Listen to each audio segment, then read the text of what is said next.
Y con respecto a esto de la reforma política, a mí me gustaría que pudiéramos platicar con el maestro Agustín Torres Pérez. Él es diputado del PRD en la Asamblea Legislativa del Distrito Federal. Y en cuanto lo tengamos en la línea, vamos a platicar sobre esto de la reforma política. Recuerdan que el jefe de gobierno Miguel Ángel, el doctor Miguel Ángel Mancera, pues ha hecho muchísimo trabajo como para constituir ya sea el estado 32 o el nuevo estado de Anáhuac y demás, pero muchos dicen que esto ya no va a ser posible, que los tiempos ya no lo van a permitir y que lo de la reforma política pues habría que irse olvidando. Pues afortunadamente ya tenemos en la línea al maestro Agustín Torres Pérez. Él es diputado del PRD en la Asamblea Legislativa del Distrito Federal.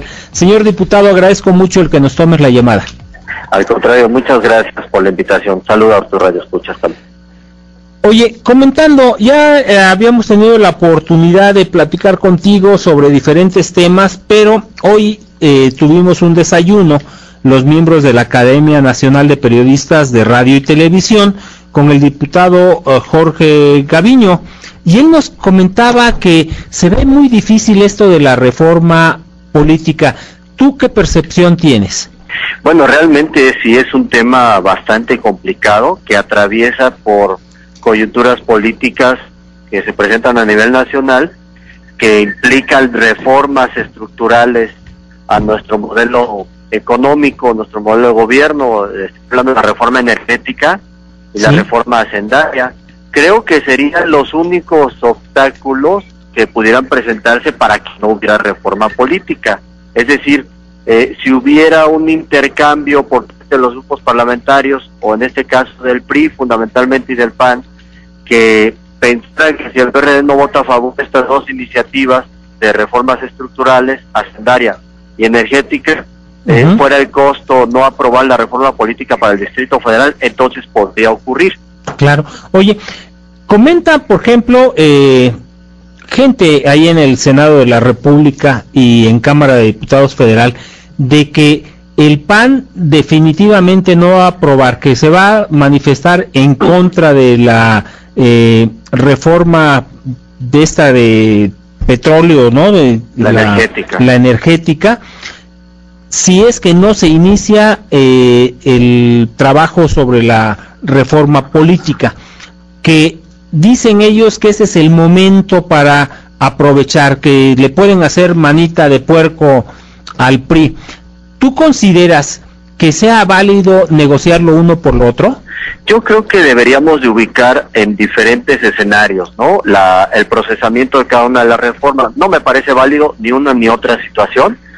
Me parece que hay que dimensionar cada una de las reformas. La reforma política está compuesta, o como la están tratando en el Congreso de la Unión, es una reforma nacional, ¿verdad? Que eso tiene mayores implicaciones y es una discusión, yo diría, un tanto cuanto más álgida, donde puede haber mayores desacuerdos. Un tema, pongo el ejemplo, el Instituto Nacional Electoral, ¿no? Centralizar toda la organización y calificación de los comicios electorales, a algunos nos parece que no es lo más apropiado. Bueno, ese es un tema de la reforma política nacional, pero la reforma política del DF, la verdad es que no es complicada en términos locales. Dicho de otra manera, el PRI, el PAN, el PRD, todos los grupos parlamentarios representados en la Asamblea están a favor de la reforma y en la mayoría de los puntos nos pusimos de acuerdo. Solo hay uno o dos que tienen disensos, que tienen divergencias.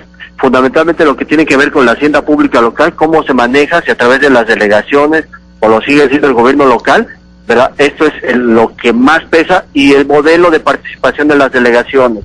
Ese es el tema que, digamos, causa algún problema de entendimiento a nivel local, pero se puede subsanar al final. Hay disposición de todos de pasar esta reforma. Entonces lo importante es disociar la reforma política en el marco del DF con la nacional. Son cosas distintas, ¿verdad? Claro. Oye, también comentábamos el día de hoy tempranito, allá en el desayuno, de que en el Distrito Federal, por ejemplo, se aprobó esta ley, el Código de Procedimientos Penales en el Distrito Federal, pero que va a entrar, va a ser ley vigente hasta dentro de 3 años, y que mientras tanto a nivel federal se va a hacer una unificación donde va a haber una sola de ley, un solo código de procedimientos penales.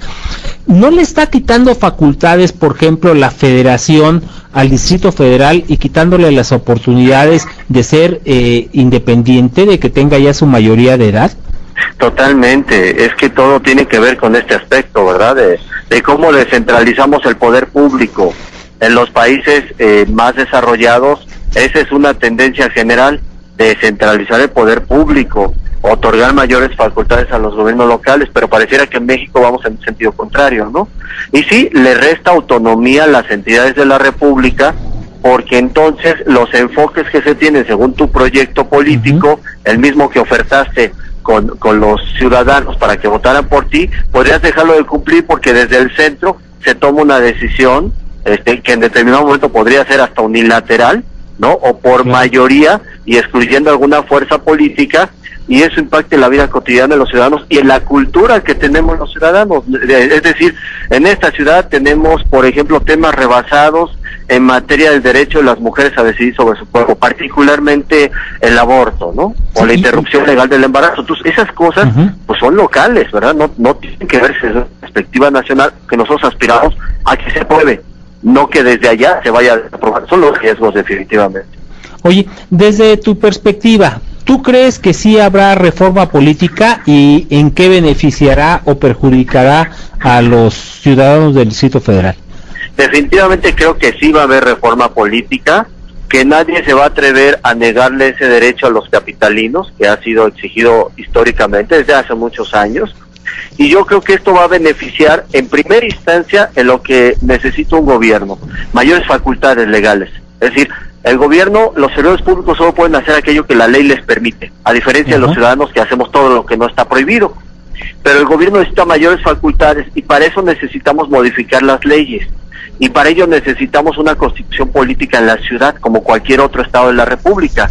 Necesitamos las delegaciones equilibradas, eso va a ayudar a la gente porque entonces hay más competencia electoral, con mayor oportunidad para los partidos políticos, pero sobre todo puede haber más recursos económicos, una bolsa de recursos que llegaría a la ciudad, que hoy no se le da, porque no tiene esa reforma política y que va a servir pues para arreglar las banquetas, las luminarias, la calle, lo que a la gente le importa y que es una obligación del gobierno atender. Entonces ayuda mucho la reforma política definitivamente. Pues vamos a darle seguimiento. Por lo pronto creo que nos ayuda mucho la exposición que nos has hecho, aclara muchísimos puntos como para la toma de decisiones de los ciudadanos y te agradezco infinitamente, Agustín Torres Pérez, el que nos hayas tomado la llamada. Al contrario, muchas gracias por la invitación. Es el diputado Agustín Torres Pérez del PRD en la Asamblea Legislativa del Distrito Federal.